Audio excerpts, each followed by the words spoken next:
change me, maybe, but look at where I ended up. I'm all good already, so moved on, it's scary. I'm not where you left me at all. Pero vamos a dialogar con ella y ya la tenemos por ahí. Vanessa, ¿cómo estás? Bienvenida. Hola Claudia, bueno, gracias por la invitación. Qué lindo cuando uno tiene la posibilidad de ver la revista o sea, en este caso te estuvieron haciendo un reportaje acá Alberto Costa, y también podemos ver el rol importante que podés compartir y podés transmitir como mujer, eso de ser investigadora, sos contadora, sos magíster, bueno, pertenecés también a la ONU, o sea, una cantidad de situaciones y cosas y profesiones también que te hacen estar una persona súper activa en un género que no ha sido fácil, y seguimos siempre con esta problemática que ya viene, es arcaica, por decirlo así. Sí, efectivamente. Bueno, yo empecé trabajando en las organizaciones como contadora, y después me especialicé en entender la problemática de género, es decir, esta desigualdad de oportunidades que enfrentan las mujeres para desempeñarse tanto dentro de las organizaciones como empleadas y también como empresarias o emprendedoras. Y bueno, ese es el tema que me ha apasionado todos estos últimos años y a partir del cual estoy trabajando para, bueno, contribuir a la igualdad de género desde las organizaciones. Vanessa, contanos un poco esto de la investigación que llevaste adelante, de a dónde radica, de a dónde nace esta inquietud para ver qué es lo que pasa con esta igualdad de género que no logramos nunca equipararla. Sí, digamos, quienes miden esto muy bien es el World Economic Forum en un reporte que dice que nos tomaría unos 136 años cerrar la brecha de género. Ellos miden esta desigualdad en distintas dimensiones y hacen esta estimación. Y esta brecha de género recrudeció después de la crisis de COVID. Por lo cual, digamos, la igualdad es algo que no se ha logrado en ningún país, y nos referimos por igualdad de género simplemente al hecho de tener igualdad de derechos y de oportunidades las personas, más allá del sexo con el que hayamos nacido. Si bien esto en teoría es algo que, digamos, debería suceder, debería existir esta igualdad, cuando uno observa en la práctica lo que sucede, esto no está ocurriendo y todavía no se ha logrado, ¿no? Contame, Vanessa, ¿cómo te fue a vos personalmente en este rol? Cuando empezaste a transitar esta investigación, cuando empezaste a hacer un poco eco de las mujeres atrás. ¿Cómo empezaste con esto, pero cómo te fue a vos? A ver, yo empecé trabajando en organizaciones sin ninguna conciencia de género. Simplemente lo que a mí me pasaba, esta como experiencia vital, era que sentía cierta incomodidad ante el modo en el que se trabajaba en los ámbitos en los que yo trabajaba. Por supuesto, yo en ese momento no sabía de qué se trataba. Hoy sé que se trata, digamos, de un modo predominante, podríamos decir hegemónico. Hay un cierto modo de ser que es aceptado en los contextos organizacionales, que tiene más que ver con un modo masculino, más asociado a actitudes o a atributos más vinculados con lo masculino. Y entonces a partir de ahí yo experimenté esta incomodidad, pero no fue hasta muchos años después que empecé como a estudiar esta temática, que empecé a encontrar en los estudios de género la explicación a muchas de las incomodidades que yo sentía en el ámbito laboral. Y entonces, bueno, a partir de ahí me dediqué de lleno a esta cuestión, y últimamente estoy investigando sobre empresas de mujeres emprendedoras y empresarias, y los desafíos particulares que ellas enfrentan para desarrollar sus negocios. Bien, la verdad que cuando hablamos de igualdad de género, uno siempre se remonta a nuestros padres, a nuestros abuelos, porque va pasando de generación en generación. Entonces yo digo, a veces es mucho más difícil reeducar que educar, y esto pasa en todos los ámbitos, pero también uno lo vive en la calle. La mujer también lo seguimos viviendo en la calle. Eso de cuando, y a mí me ha pasado, y es más, tengo una lucha diaria a veces con mi hijo varón, que dice, pero mira, va manejando una mujer. Y yo le dije, o sea, es algo que le digo siempre. Le digo, a ver, esta forma de discriminación sale de un machismo propio que tenés, donde ojalá el día de mañana, cuando tengas novia, lo puedas, porque vas a tener muchísimos problemas. Bueno, es lo que le está pasando. Tiene una novia que la verdad que es fantástica y lo pone en su lugar cuando él dice, no, pero lo digo por joda. Pero en realidad yo creo que es parte de su personalidad y con lo que nacen y eso que en mi casa nunca se ha sido machista, ¿no? No hemos tenido esa cosa de decir, bueno, lo tiene del padre, no lo hemos tenido, pero la verdad que sí se vive cuando pasas en el auto y dice, andate a lavar los platos, correte y digo, es horrible. Y también como periodista lo he vivido en carne propia en algunos espacios. Lo he vivido y la verdad que uno se siente muy, pero muy mal. Sí, aquí yo solo acotar, Claudia, que este tema no es un tema individual, o sea, esto no es algo que le pasa a tu hijo de forma aislada.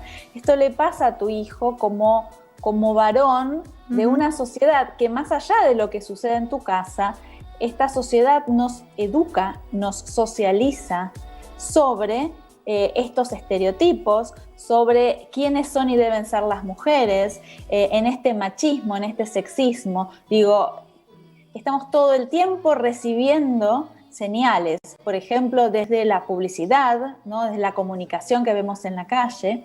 Y en el caso de los varones, digamos, el devenir varón es todo un proceso en el cual se socializan más allá de lo que sucede en la casa, también a través del contacto con sus pares, ¿sí? A través de esto que circula en esta sociedad y entre los varones, como estas ideas sobre cómo debe ser el varón hegemónico, digo yo, hegemónico porque es este varón estereotípico, esta idea de varón.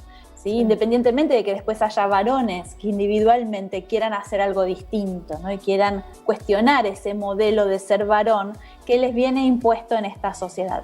Entonces, en este sentido, lo que quiero decir es que hay un sistema, hay un orden de género que nos va socializando, ¿sí? Y esto lo vamos incorporando en todas las instituciones por las que pasamos, también por la escuela, ¿sí? Estos discursos sobre quiénes somos y debemos y podemos ser los hombres y las mujeres, estos chistes que circulan, siguen circulando también en las organizaciones. Y todo este lenguaje, tanto visual como hablado, nos va socializando, nos va construyendo las ideas de qué cosas están bien, qué cosas podemos decir. Digamos, él cree que está diciendo un chiste porque en realidad ha escuchado que eso es un chiste. Totalmente, totalmente. Y pasa, y podemos hablar, pero muchísimo, porque pasa en los próceres. ¿No tenemos próceres mujeres? Digo, o sea, ¿no tenemos alguien que lidere esto? Y sí, lo tenemos, pero bueno, es una sociedad armada en base justamente al hombre, entonces se encaminó todo por ese lado. Entonces uno siempre tiene esta cosa de decir, y sí, siempre lo hace mejor, alcanzame la sal, hacé la comida vos, comprá las cosas vos. No, o sea, pero bueno, esto viene de generación en generación y por eso digo lo difícil que es reeducar a una sociedad donde venimos de hace muchísimo tiempo y donde la mujer ha cumplido diferentes roles. Y es más, hace poco vi una película importantísima de una química muy conocida que en su momento no le entregaron un premio porque era mujer. Entonces estamos hablando de la época del 30, del 20, ¿no? Entonces digo, ¿cómo se padece estas situaciones y muchísimas otras en este mundo machista que siempre está implantado y que nosotros somos un poquito las que estamos atrás y seguimos luchando? Porque esta es una lucha propia y esta es una lucha de todas. Exacto. Bueno, de hecho, las mujeres son las grandes ausentes de esta historia, pero a su vez, no solo que no están las mujeres, no está todo el mundo que se ha asociado históricamente a lo femenino. ¿Esto qué quiere decir? Casi no existe una historia de la vida privada. Las mujeres hemos sido socializadas y somos todavía asociadas a los roles de las tareas domésticas y de cuidado. Ahora, si uno quiere ir a conocer la historia de la humanidad en términos de la vida privada, de cómo vivían las personas, hay muy poco historizado al respecto. ¿Qué sabemos de la historia de este mundo? La historia de las guerras principalmente, la historia de cómo el ser humano ha ido dominando a otros seres humanos. Es decir, es una propuesta de conocer la historia desde una mirada masculina. Entonces, no solo no estamos las mujeres, sino que no está toda la parte del mundo que se nos viene asignando, ¿no? Simbólicamente. Entonces, esto que señalas es muy importante porque tiene que ver con la invisibilización de la mujer. La mujer no está en la historia y todo el mundo asociado a la mujer no está. Y, digamos, esta es la historia que nos contamos sobre nuestro mundo, sobre el mundo en el que vivimos. Entonces, esto es muy importante porque vos estás señalando justamente un tema central para entender cómo llegamos hasta acá, ¿no? Desconociendo gran parte de lo que nos constituye como sociedad, ¿sí? Desconociendo e invisibilizando todo lo que tiene que ver con las mujeres.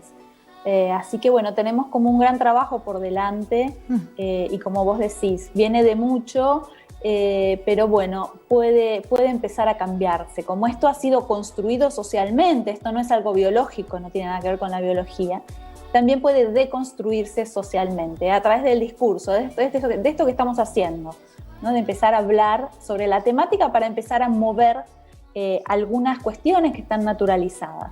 Totalmente, Vanessa. Bueno, en las últimas organizaciones, en las últimas, esto de poder salir a la calle con el tema de la ley del aborto, del no aborto, la verdad que uno vio una gran masa de mujeres, bueno, con del tema de la violencia de género, también hemos sido capaces de hacer movilizaciones en masa en todos lugares y la verdad que eso yo para mí siempre digo, eso fue un puntapié, más allá de que lo que se acompañe o no digo en violencia, porque todas tenemos el mismo pensamiento, pero con respecto al aborto o al no aborto, pero digo, fuimos capaces de esta organización y movilizaciones en masas en diferentes lugares, y esto habla de que estamos capacitadas para mucho más y que también somos capaces de llevar adelante y no solamente somos capaces de trabajar, de ser mamá, de limpiar, o sea, estamos capacitadas para todo.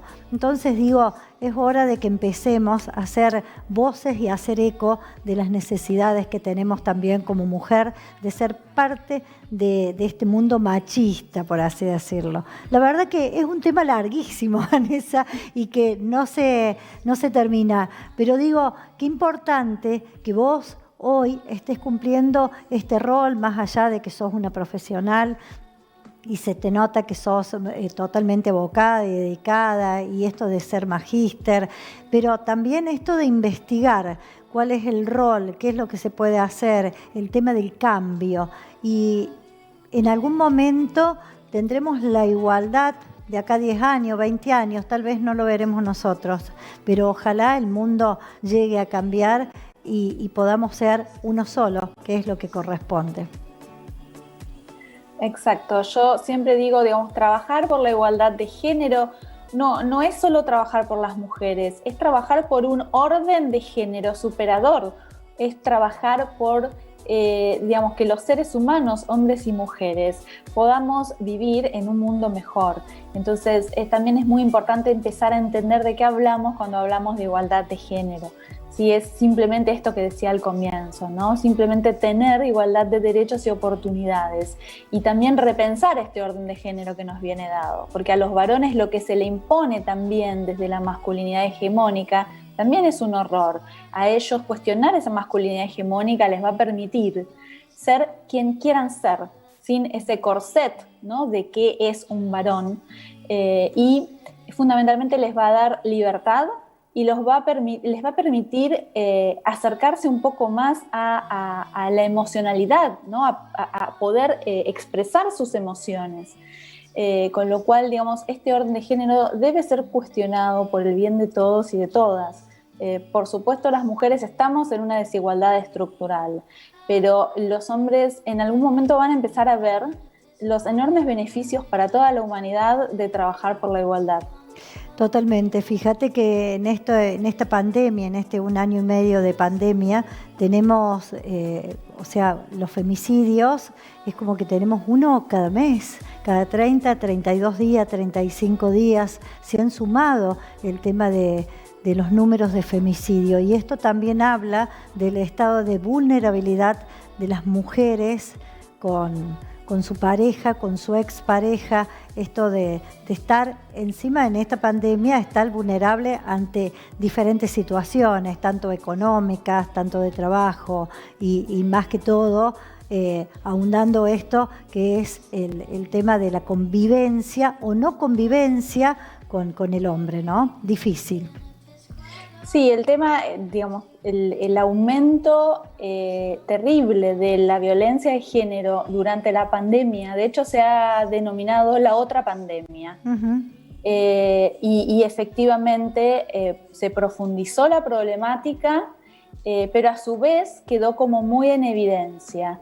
Y es una problemática que es histórica y que es estructural y que tiene que ver justamente con el modo en que se construyen las masculinidades y el modo en que se ha construido a la mujer y a lo femenino como digamos, el género subordinado, ¿no? Sobre como, digamos, esta idea de, digamos, ¿qué significa patriarcado? Significa un orden social que lo que sugiere es que el pater familia, o sea, el varón, es el que manda y es el que es propietario no solo de los bienes, sino digamos, de los hijos y de las mujeres. Entonces, el femicidio tiene, digamos, entender la violencia de género, es entender la profundidad digamos, de este orden de género y de lo que propone, ¿no? De lo que propone de malo. Esto no significa que todos los hombres sean femicidas, pero lo que propone este orden de género tiene mucho que ver con el modo en que propone construir las masculinidades, y esto es lo que termina habilitando y haciendo posible la violencia de género. Así que ese es un tema que es un drama. Sí, sí, la verdad pero, y no es un tema aislado, no puede ser pensado como un tema aislado. Y comienza con la violencia simbólica. Comienza con la trivialización de ciertos mensajes, de ciertos chistes, ¿sí? Tiene que ver con, se habilita desde las publicidades que son sexistas y que muestran y representan a la mujer de manera hipersexualizada e incluso a las niñas. Con lo cual, digamos, esto es una problemática terriblemente compleja y profunda y que creo que nos merecemos, todas las personas, empezar a hacer algo con esto, porque nos merecemos vivir en un mundo mejor. Totalmente, totalmente, Vanessa, y ojalá esto en algún momento, yo digo, se pueda igualar en el sentido donde también la mujer pueda sentir el amparo, la protección y el acompañamiento, cosa que la justicia en este momento muchas veces no cumple el rol que tiene que cumplir, pero es tema aparte, la verdad que digo yo es un tema aparte porque es un tema para profundizarlo mucho más, pero es la realidad que también nos toca vivir. Vanessa, querida, muchísimas gracias. Un placer conocerte, un placer saber este rol tan importante que cumplís, no solamente en los negocios, sino también esto de ser parte e involucrarte de esta manera en estas investigaciones, que es para que las mujeres seamos iguales o busquemos la igualdad con el hombre. Así que la verdad que te felicito. Bueno, Claudia, gracias a vos por la invitación y bueno, para mí un placer poder compartir sobre lo que conozco que tiene que ver con estos temas. Felicitaciones, un beso grande, gracias. Chao, gracias a vos. Chau, chau.